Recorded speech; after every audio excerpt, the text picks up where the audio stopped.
What's up, everybody? I hope everybody's having a good day out there. I know I'm having a pretty good day. It is a very beautiful day outside, and all the cicadas, which I hate, seem to be dying off. So it's a good day for me. Um, so I just wanted to have a quick Bible study. All right, can somebody have a Bible study with me?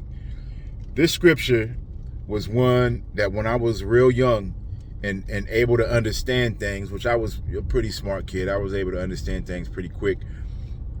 Even way back then, I was like, WTF? You know what I mean? Like it made no sense. So the scripture I'm talking about is Genesis chapter 12.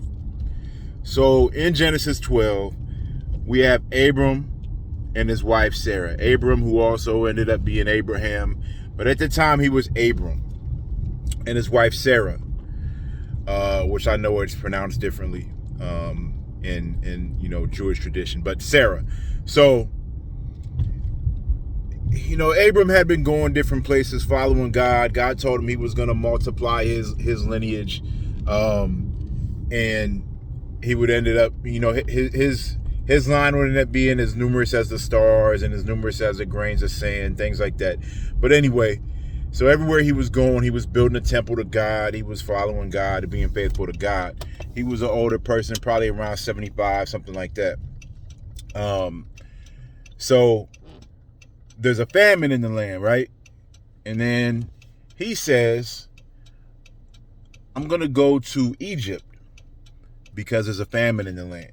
So it's been a while since I actually read the scripture, but I don't think God actually told him to go to Egypt. I think he just decided he was going to Egypt because of the famine, or at least it doesn't say God told him to. So he says, I'm going to Egypt because of the famine. So he tells his wife, Sarah, listen, we're going to go to Egypt. I imagine the conversation, if it were to take place now, went something like this. Hey, boo, I really love you, and you are so beautiful to me. But here's the thing. We're going to Egypt, and I bet Sarah was like, oh, great, I've always wanted to go to Egypt. They have like pyramids and stuff. And he said, yeah, but there's a slight problem. See, you're so fine that when we go to Egypt, these people are going to see you and see how fine you are and how beautiful you are, that they're probably going to jump me. And maybe kill me. I don't know. And then they're going to take you and they're going to make you have sex with them. So I've got an idea. And I'm sure she was like, well, that sounds really terrible. Why are we going there? And he said, don't worry. I've got a plan. When we go there, you're going to say I'm your brother, not your husband. That way, when they see you, they'll like you and they'll want to be your husband, and they're going to like give me gifts and stuff. And then Sarah was probably like, well, wait, that still means I'm going to have sex with someone. And he said, yeah, that's okay though, because I'm going to get gifts, and I'm not going to get jumped. I'm not going to get killed. So it's going to be cool. So we're going to go there. You just say, if anyone asks, I'm your brother. Okay. Don't worry. We're going to have fun. It's going to be Egypt. We're going to see all the beautiful pyramids. And I hear there's a nice river there. It's going to be a real fun time. So they go to Egypt. Pharaoh's people see how beautiful she is, and they tell Pharaoh about her, and Pharaoh has her brought to the palace, right? And Pharaoh ends up marrying her, and because Abram is her brother, he gives Abram all kinds of gifts, cattle, and I think he gave him some slaves. Like I forget all the different gifts. I'll have to read the scripture again, but he gave him a whole bunch of gifts because basically saying, hey, you're my wife's family. You're handing this beautiful, amazing woman to me, so I'm going to give you gifts as being, an extension of her family.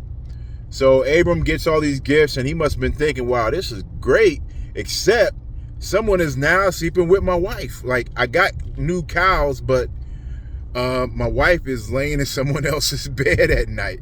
But I guess he wasn't angry. You would think with the great relationship he had with God, he could have just went to God and said, hey, they took my wife, man.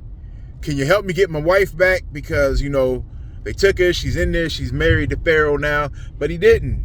But God saw that Pharaoh believed the lie that Abram told and took Sarah as his wife, and so he brought down a plague, I think a plague of sickness upon Pharaoh's family.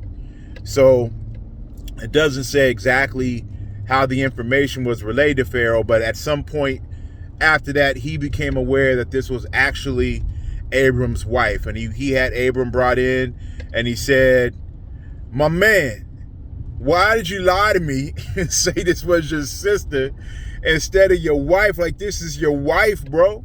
You said this was your sister. I made her my wife now, and we in here having sex, and God is mad at me. And so now you brought all these problems upon my household. What's wrong with you? And it doesn't say, the Bible doesn't say what Abram said about it, but I'm sure he was probably like, sorry, man. You know, I thought y'all was going to jump me or cut my head off or something. So I was like, man, I got to just, sacrifices have to be made. And sorry, Sarah, you got to go. So, but Pharaoh didn't even kill him. Like, you would have thought, like, he would have said, man, y'all got to die, man, for having, creating all this chaos and deceiving me. But Pharaoh just said, look, man, he didn't even ask for his stuff back. He just said, look, y'all need to get up out of here. You take your wife, take all the stuff I gave you, take all your stuff, and get up out of here. Y'all need to leave Egypt. Like, I don't want to see y'all no more, man. I can't believe you have me up here sleeping with your wife. And so they, at the end of the chapter, like, they depart, they leave. I wish it would have went into more detail about the conversation. In the Bible, women are really not held highly. So a lot of times we won't even get to see women's names. But I would like to have seen things from her perspective, because I'm sure, like, that camel ride away, after he picked her up from the palace and they leaving, and then she's like, I cannot believe you. You let me go and be this man's wife so you wouldn't get beat up. And I'm sure Abram was like, man, I'm sorry. You got to understand, like, I'm older. I got, like, bad knees. I couldn't be out there, like, fighting with people and stuff. So I apologize. And then she's like, I can't. You are such a disgrace. But she stayed with him, and she was still his wife after that. But I'm sure, like, when arguments came up, because back in that time they argued too, but I'm sure when arguments came up and he was like, you know what, Sarah, I'm tired of hearing your mouth. I'm sure she was like, well, you know what, maybe Pharaoh wants to hear my mouth. I'll go back to Pharaoh. He got a palace. You got us out here living on farms, fighting with Lot over land and stuff. I'll go back and live with Pharaoh if that's what you want. And then I'm sure he was just like, Abram was just like, man, that's a low blow. You had to go bring up Pharaoh, didn't you? And then she was like, well, you're the one who was scared to get beat up, so you let me act like your sister and go have sex with other men. Like, what's wrong with you? So I'm sure, I wish I could have just seen, like, more detail of that story, because I'm sure it would have been extremely funny. It seems like a soap opera. But that scripture, when I was young, had me just like, what in the world why would he do such a thing? Even at a very young age, I'm like, that's his wife. Why would he not just say, you know what? I'm about to fight. You know what I mean? You're going to have to kill me if you just going to come in and tell me you taking my wife. I mean, or how about we just don't go there? Like, no one said we had to go there. There's probably some other land that has food. Let's not go there if they're so thuggish that they're going to just kill me and take my wife. Like, we don't got to go. And Abram wasn't alone. Like, he had a whole crew. He had a whole bunch of people.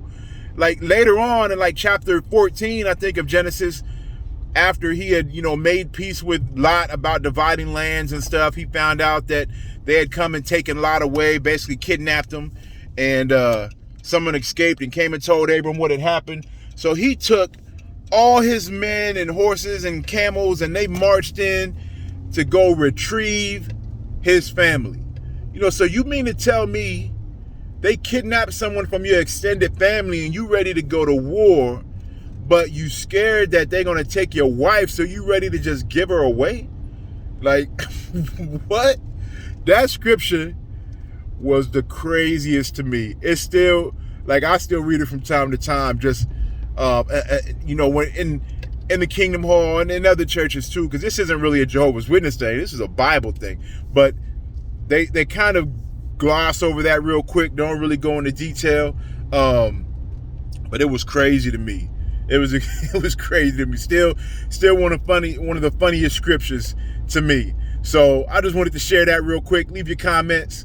I'm gonna start posting some little Bible study with Vill videos, because there's a lot of funny scriptures in the Bible that I find funny, at least. But that's one of the craziest to me. So hopefully y'all enjoyed it. Y'all have a good day.